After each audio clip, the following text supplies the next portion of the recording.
নমস্কার, আমার চ্যানেলে সবাইকে স্বাগত জানাই। আজকে বানাবো আলু আর মটর দিয়ে ঘুগনি রেসিপি। তো সেটাই তোমাদের মাঝে শেয়ার করব।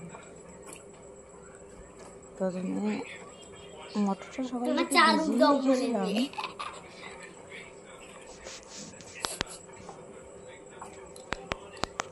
তারপরে আলুগুলোকে ছোটো ছোটো করে কেটে নিলাম।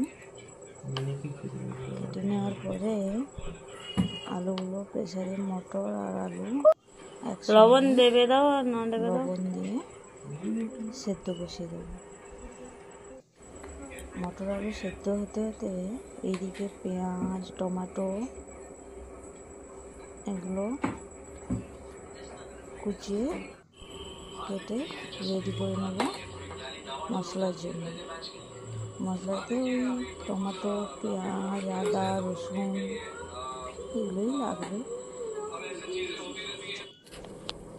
দেখো এখানে পেঁয়াজ টমেটো কেটে নিয়েছি।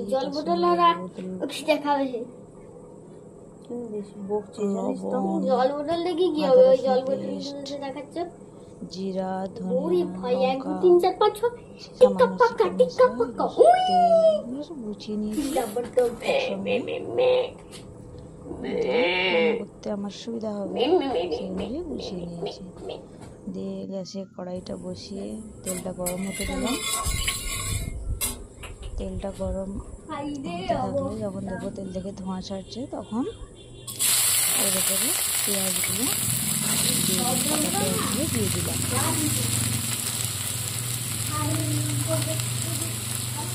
সবগুলো কাঁচা পেঁয়াজ দিয়ে দিলাম। পেঁয়াজগুলো একবার ভাজতে হবে।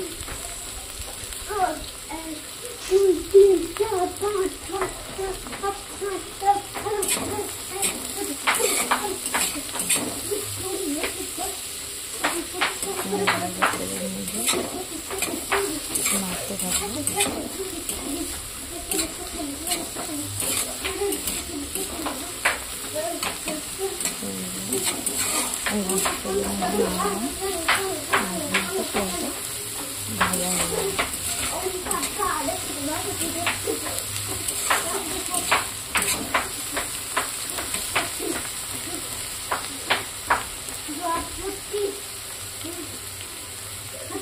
পেঁয়াজে একটু লবণ অ্যাড করে দেবো।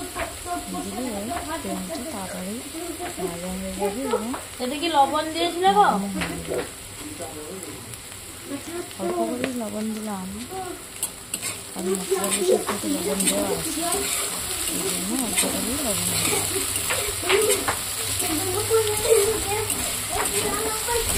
লবণটা দেওয়ার পর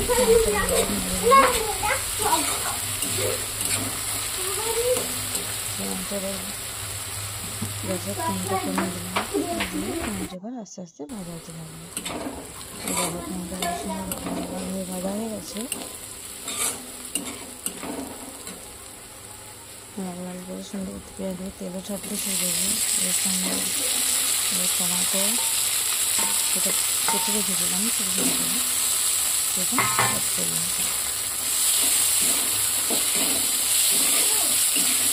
টমেটো আর পেঁয়াজটা একসঙ্গে নাড়তে থাকলাম। এর সঙ্গে এরা আগে সব মশলাগুলো অ্যাড করবো। আদা রসুন পেস্ট যেটা আমার আগে থেকে করা ছিল, আদা রসুনের সঙ্গে পেস্ট করে বেটে রেখেছিলাম সেটা অ্যাড করলাম। আদা রসুন পেস্টটা দেওয়ার পর একটু ভালো করে নাড়িয়ে দেবো।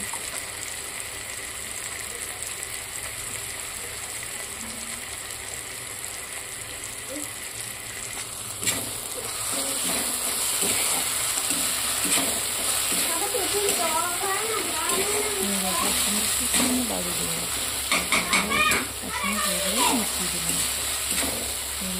নাড়তে থাকবো।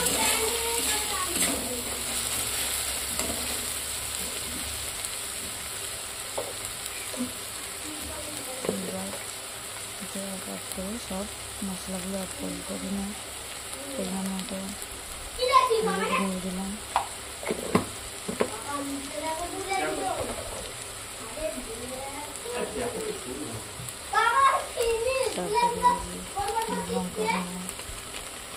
লঙ্কাটা বাটা দিলে ভালো হয়, কিন্তু লঙ্কা বাটাটা আমাদের অ্যাভেলেবেল নয়, তাই লঙ্কা গুঁড়ো করলাম। তারপরে ধনে গুঁড়ো অ্যাড করলাম,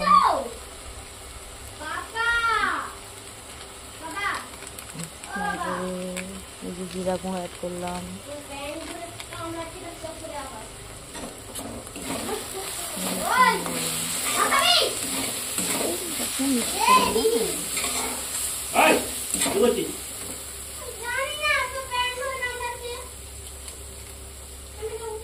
তারপরে একটু চিকেন মশলা ছিল সেটাও অ্যাড করে দিলাম, টেস্টটা ভালো হবে। যেহেতু আমি গরম মশলা বা শুকনো লঙ্কা বা তেজপাতা কোনোটাই ফোড়ন গরম করেছি, তাই হেলদি বানানোর জন্য, খুব রিচ করে বানানোর জন্য, হেলদি বানানোর জন্য কম করে করলাম স্বাদের জন্য। জল দিয়ে দিলাম, মশলাটা ভালো করে কষানো হবে, হাই ফ্লেমে মশলাটা ভালো করে কষাতে হবে। সবগুলো অ্যাড করা মশলা আমার অ্যাড করা হয়ে গেছে, এবার সবগুলো সুন্দর করে কষাতে থাকবে। আর এদিকে দেখো, মটর আলু যে প্রেসারে সেদ্ধ করে রেখেছিলাম সেটা সুন্দর করে সেদ্ধ হয়েছে। এবার প্রেসার কুকার থেকে খুলে কত সুন্দর সেদ্ধ হয়ে গেছে, মটর আর আলু সুন্দর করে সেদ্ধ করে নিয়েছি। দেখো কত সুন্দর সেদ্ধ হয়েছে।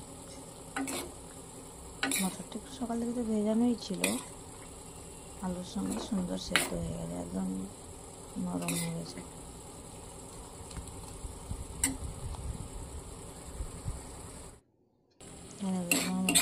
মশলাটা দিকে কষানো হচ্ছে, মশলাটা কষে কত সুন্দর হয়ে গেছে। এবার মশলা থেকে আস্তে আস্তে তেল ছাড়তে শুরু করেছে। যখন দেখবো মশলা থেকে তেলটা ছাড়তে শুরু করেছে, তখন বুঝবো যে মশলাটা সুন্দর করে কষানো হয়ে গেছে, আর মশলা থেকে সুন্দর একটা স্মেল বেরিয়েছে। গন্ধটা নাকের সঙ্গেই বেরিয়ে যাবে, মশলাটা কষানো হয়ে গেছে। মশলাটা যত ভালো করে কষাবো তত রান্নার টেস্ট ভালো হবে। এই জন্য রান্নাটা ধৈর্য দিয়ে সময় দিয়ে করতে হবে। তারপরে মটর আলুটা ওই কষানো মশলার সঙ্গে অ্যাড করলাম।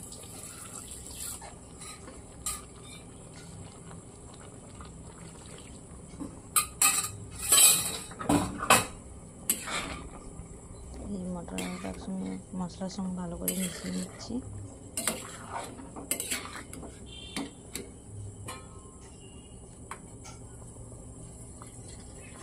মটর আলুর সঙ্গে একটু জল দেবো, কারণ ওটা সেদ্ধ করার জন্য অল্প করে জল দিয়েছিলাম, তাই আরও একটু জল দিয়ে ঠিকঠাক করে নিয়ে আসতে হবে, কারণ এটা ফুটবে, জলটা টেনে যাবে। ঠিক আছে, সেদ্ধ করার জন্য সেটা অল্প করে জল দিয়েছিলাম, কিন্তু রান্নাটা ফুটবে তো একটু বেশি করে জল দিতে হবে।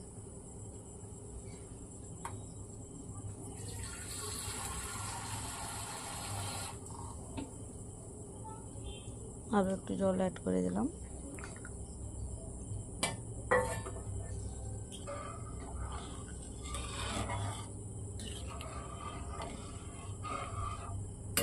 জল অ্যাড করে সেটা ভালোভাবে মিশিয়ে দিলাম, পুরো কড়াইতে ভালো করে মিশিয়ে দিলাম। গ্যাসে যা দিয়ে তেল ঠিকই আরও পড়েছিল, সেটা তেল ছিটকে পড়ে সেটা মুছে পরিষ্কার করে নামতে হবে।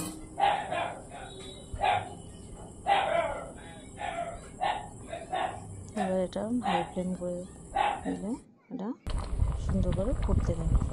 দেখো সুন্দর করে ফুটতে শুরু করেছে। এটা আবার 10 মিনিট ধরে সুন্দর করে ফোটাতে হবে। ফোটালে মশলাটাও মিশে যাবে ভালো করে, আর রান্নাটাও খেতে সুস্বাদু হবে। এটা এখন সুন্দর করে ফুটতে শুরু করেছে।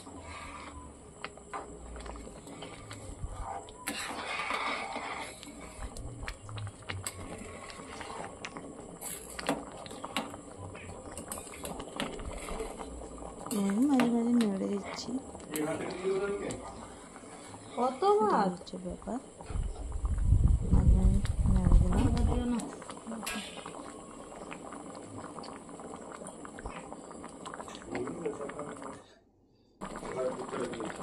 প্রায় হয়ে এসছে, আর এই 1-2 মিনিট রেখে এবার গ্যাসের ফ্লেমটা বন্ধ করে দেবো।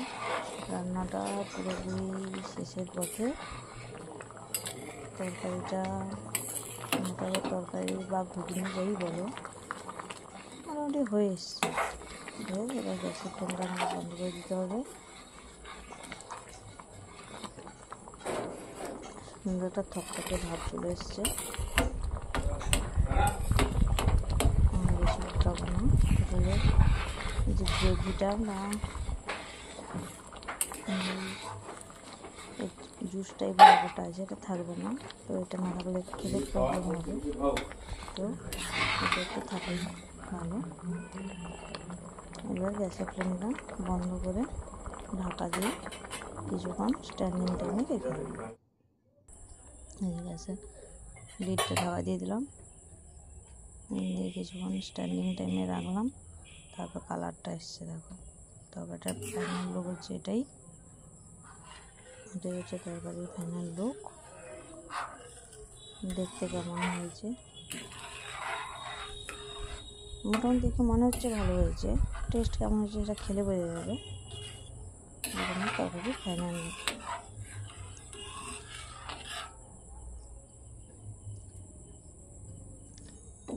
ঘুগনির উপরে গরম মশলা গুঁড়ো দেওয়া যায়, কিন্তু আমি দিলাম না, কারণ আমার ছেলে আছে খাবে, তো এই জন্য দিলাম না। এই দেখো ঘুগনিটা একদমই রেডি। এবার ঘুগনিটাকে সার্ভ করবো, এই বাটিতে করে সার্ভ করে দেবো। বাটিতে খাওয়ার জন্য বাড়ছি, বেড়ে দিচ্ছি।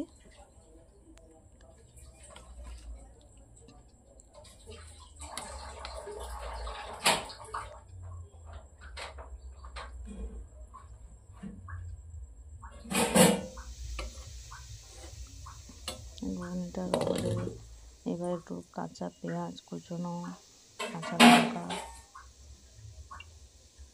ছড়িয়ে দিলাম। ধনেপাতা থাকলে ভালো হতো, কিন্তু যেহেতু এখন বাড়িতে ধনেপাতা নেই, দিতে পারলাম না। ওই কাঁচা পেঁয়াজ আর কাঁচা লঙ্কা দিয়ে উপরে ছড়িয়ে দিলাম।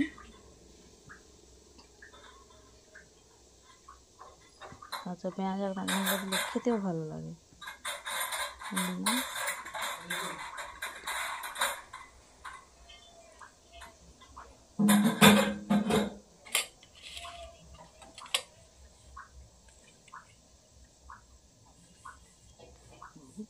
ঘুগনিটা মোটামুটি রেডি হয়ে গেছে। এটা ঘুগনির ফাইনাল লুক।